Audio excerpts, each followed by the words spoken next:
Tax के बारे में पूरी तरह से समझने के लिए हमें टैक्स के इतिहास को जानने की जरूरत है।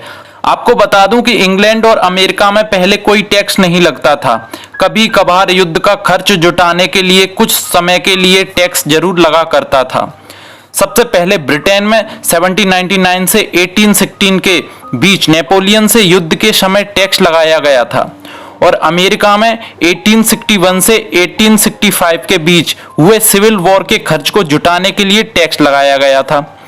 इस तरह से इनकम टैक्स स्थायी रूप से एप्लीकेबल हो गया।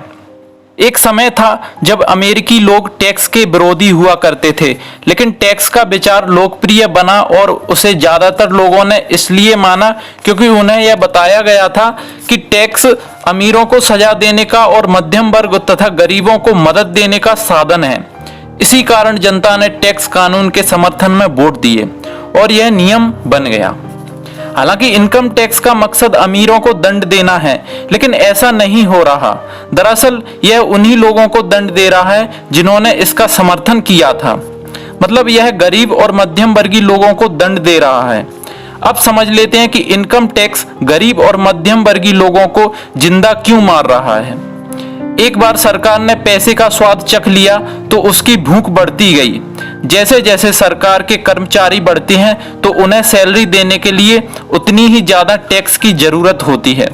परंतु जब आप टैक्स का अध्ययन करते हैं तो एक दिलचस्प पहलू सामने आता है।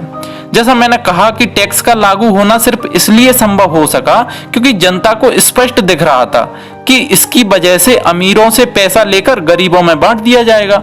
लेकिन समस्या यह हुई कि सरकार की पैसे की भूख इतनी बढ़ गई कि जल्द ही मध्यम वर्ग पर भी टैक्स लगाने की नौबत आ गई और वहां से धीरे धीरे टैक्स का बोझ गरीबों पर भी आ गया। दूसरी तरफ अमीरों ने इसे एक मौके की तरह देखा। अमीर लोग हमेशा उन्हीं नियमों से नहीं खेलते जिनसे जनता खेलती है। अमीर लोग के खेलने के नियम अलग होते हैं। अमीर लोगों ने टैक्स न भरने के लिए चतुर और स्मार्ट वकीलों तथा अकाउंटेंट्स की सेवाएं लीं और राजनेताओं को मनाया कि वे या कानून बदलें या फिर कानून बचाव के रास्ते बनाएं। मैं आपको बता दूं कि कानून भी टैक्स बचाने के लिए कई रास्ते प्रदान करता है। इनमें से ज्यादातर रास्ते हर एक के लिए खुले हैं, परंतु इनका फायदा ज्यादातर अमीर लोग ही उठाते हैं क्योंकि वे इनकी खोज करते हैं और उनके पास टैक्स से संबंधित जरूरी ज्ञान होता है। हालांकि अमेरिकी गवर्नमेंट आर्टिकल 1031 के तहत भी लोगों का टैक्स माफ करती है। जो लोग कानून के द्वारा दी गई इन टैक्स की छूटों का लाभ नहीं उठाते, वे अपने संपत्ति वाले कॉलम को बनाने का एक बहुत बड़ा मौका खो देते हैं। तो इस तरह से अमीर लोग तो हर बार टैक्स देने से बच जाते हैं, लेकिन गरीबों और मध्य वर्ग के पास उतने संसाधन नहीं होते। वे चुपचाप बैठे रहते हैं और सरकार की सुइयों को अपनी बाह पर लगने देते हैं और ब्लड डोनेशन की इजाजत देते हैं। मेरा मतलब है कि वे चुपचाप टैक्सेस भरते रहते हैं। अमीर डैडी हमेशा हमसे कहा करते थे कि पैसे के बारे में आप लोगों को सही ज्ञान की जरूरत है। आपके पास कानून की समझ होनी चाहिए और आपको पता होना चाहिए कि सिस्टम कैसे काम करता है। देखिए, अगर आप पैसे के लिए काम करते हैं तो आप अपनी ताकत को अपने बॉस के हाथ में दे देते हैं, लेकिन अगर आपका पैसा आपके लिए काम करता है तो आप ताकत को अपने पास रखते हैं। देखिए, हमें सिर्फ पैसे से ज्यादा स्मार्ट बनना है। अमीर डैडी अकाउंटेंट्स और वकीलों को इतना ज्यादा वेतन क्यों देते थे? क्योंकि वकीलों को वेतन देना सरकार को टैक्स देने से कम था। इसलिए स्मार्ट बनो ताकि तुम्हें इधर उधर धक्के नहीं दिए जा सकें। देखिए, अगर आप अपनी फाइनेंशियल शिक्षा को बढ़ाना चाहते हैं या आप अपनी फाइनेंशियल IQ को विशेषज्ञता बनना चाहते हैं तो आपको सिर्फ 4 चीजें सीखने की जरूरत है। नंबर 1 अकाउंटिंग, नंबर 2 निवेश या इन्वेस्टमेंट, नंबर 3 बाजार की समझ और नंबर 4 कानून। अब समझ लेते हैं कि नंबर 1 अकाउंटिंग क्या होता है।